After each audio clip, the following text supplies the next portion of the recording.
On the 4th of September 476, the last Roman emperor Romulus Augustus was removed from power by the barbarian Odoacer. Over 1,000 years after Rome's foundation, the empire was vast, covering 1.9 million square miles at its peak, incorporating the largest professional army the world had ever seen. Despite its enormity towards the end of its lifetime, Rome was plagued by relentless barbarian attacks that chipped away its borders, and by the time of Romulus there was little more than Italy left, while the eastern half of the empire, known as the Byzantine Empire, survived until 1453. The Western Roman Empire crumbled in the 5th century, never to be seen again. In the end, it was Rome's failure to withstand the constant invasions and mass emigration of barbarians that brought it to its end. The ravaging of the Huns in the east led many barbarian tribes to seek shelter within the Roman Empire. One such tribe were the Goths, who sought shelter in 376 upon letting them cross into their borders. The Romans treated the refugees terribly, giving them no help. When famine broke out, many were forced to sell their children for food, receiving little more than dog meat. This maltreatment led to the outbreak of the Gothic War, in which the oppressed Goths rose up in protest against the Romans. This war was disastrous for Rome, with the Battle of Adrianople in 378 being one of the most devastating defeats throughout Roman history. Here, the Goths led a rebellion against the Eastern Emperor Valens at Adrianople, located in modern-day Turkey. Balance was completely overwhelmed, leading to a mass rout in which 2/3 of the Roman army were killed and the emperor himself was slain. The Gothic War was concluded by Emperor Theodosius I, who allowed the Goth to settle in the empire. The soldiers were allowed to join the ranks of the Roman army, and there people were permitted to stay together within Roman territory, which had not been seen before. Tensions between the Goths and Romans flared up once again, when Alaric, king of the Visigoths, decided to take a stand against Rome. Alaric had previously served in the Roman army under Theodosius, but become disillusioned with the regime after Theodosius died and appointed his sons Han Arius and Arcadius to rule each half of the empire. The Gothic tribes living amongst the Romans had come to be known as the Visigoths, meaning Western Goths. Fed up with the mistreatment of the Romans, the Visigoths elected Alaric as their king and marched upon the empire after moderate success, attacking the Eastern Empire. Alaric set his sights on the much weaker Western Empire. Alaric first besieged Rome in 401, but was beaten back by the legendary general.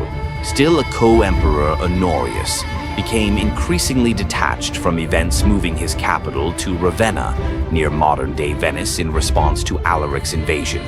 Then, in 408, Herne Orius executed Styla KO, the general who had so valiantly defended Rome all those years earlier.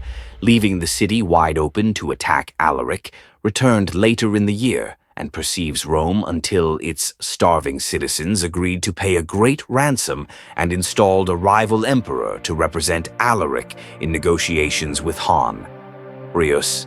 Alaric wanted land for his people, but Hernurius refused to negotiate, leading Alaric to march on Rome for a third time in 410. This time he met virtually no resistance and sacked the city for 3 days before marching southwards with his spoils upon hearing Rome had perished. Norris was apparently distraught, thinking it was in reference to his favorite chicken named Romo upon hearing it was the city. Instead, he was relieved, glad in the knowledge that his favorite chicken was safe. The sack of Rome was a decisive moment in the fall of the Western Roman Empire, from which the end was nigh. The empire fell to the relentless assaults from many barbarian groups, who were able to take over Roman territory and create several successor kingdoms. A contesting emperor by the name of Constantine III rose up against Honorius and managed to take Britannia and Gaul. The Romans in Britannia revolted against Constantine, asking Honorius for assistance, who refused them. However, they managed to drive out Constantine's forces. Without her, Norris's help leading Britannia to be lost to their empire permanently. Constantine was defeated and executed in 411. But the empire faced further problems as Germanic tribes came from across the Rhine and pillaged their way across Gaul for eventually settling in Hispania. Thus, Wavy tribe were able to take over western Hispania and set up the Kingdom of the Sway. Be another two of these tribes, the Vandals and the Alans, led by King against Eric, were able to move south through the Strait of Gibraltar and take most of North Africa, including the legendary city of Carthage. They were eventually able to see Sicily and several Mediterranean islands, establishing the Vandal kingdom. The Visigoths were also able to take advantage of the situation, capturing parts of southern Gaul and Arli. Lowing with Emperor Honorius, who gifted them Western Gaul in exchange for their help, driving out the barbarians from Hispania.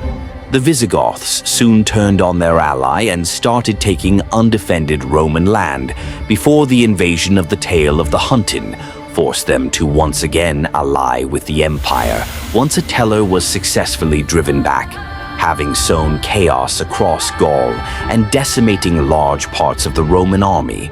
The Visigoths once again attacked their crippled ally, managing to take over the last part of Hispania that was under Roman control, creating the busy Gothic kingdom.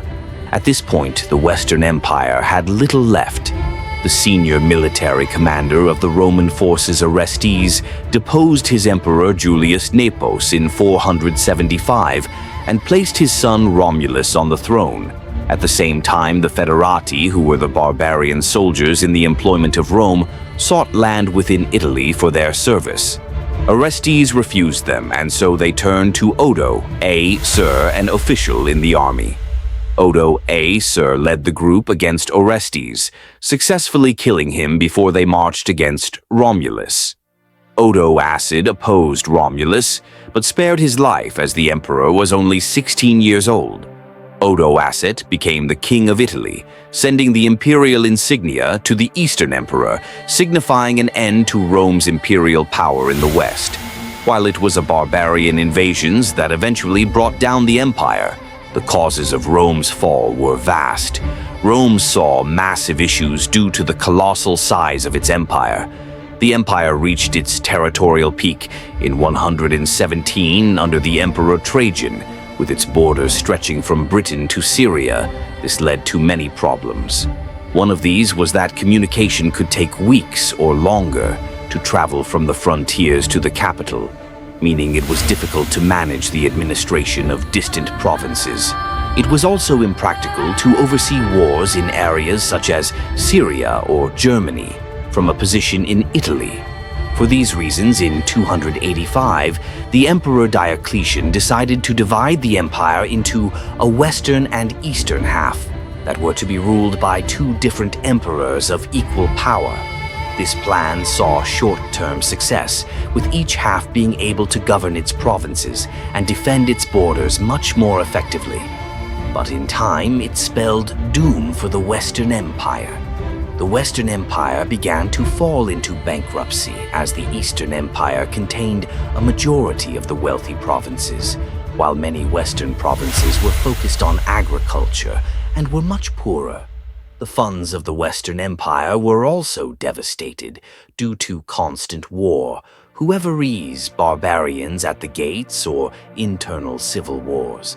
The Western Empire was in an almost continuous state of conflict, and therefore required a very large army.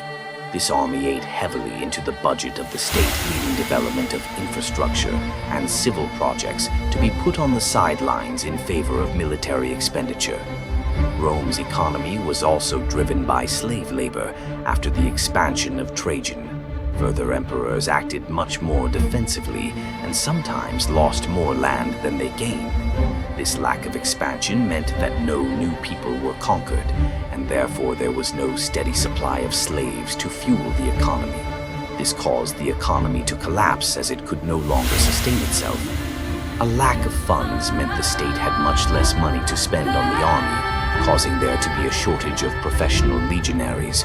Rome's army was once the envy of the ancient world, but the empire was now forced to relax its recruitment criteria in order to defend its borders, known as photo art. Barbarian units were allowed into the legions, and foreign mercenaries were hired to support the army. These new soldiers had often never stepped foot inside Rome and cared little for it. They were loyal to their commanders, their wages, and their people, not the empire, leading many to turn on Rome when it was profitable. Another issue plaguing the empire was ineffective leadership. Many of the later emperors were incredibly out of touch, possibly because the capital was moved away from Rome, first to Medial Arnhem in 286, and later to Ravenna in 402. Succession often passed to children as well, leading to several incompetent emperors who had only attained the position through birthright. The last emperor, Romulus, was only 16 when he was deposed and provided little resistance to the invading barbarians. The aristocracy grew incredibly powerful due to low taxes, with some acquiring more wealth than the central government. This led them to effectively control weaker emperors who desperately needed their money, with profit taking priority over matters of state. With such a corrupt and ineffective leadership, there's no wonder the population and many of the new barbarian soldiers had little faith in their rulers. It has also been argued that Christianity played a role in the decline of the empire. Christianity was legalized in 313 and became Rome's official religion in 380. The fact that Christianity had a single god was drastically opposed to Roman methods of control. When conquering new land, the Romans would often incorporate local gods into state religion, allowing them to be worshipped by locals or likening them to an existing deity and merging the two.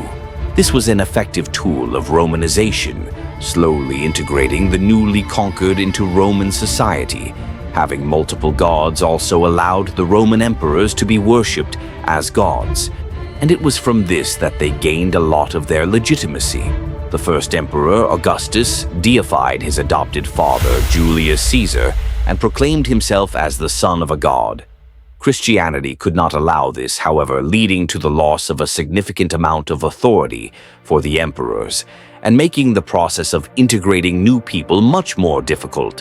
While the empire fell in 476, Rome's legacy lived on far past.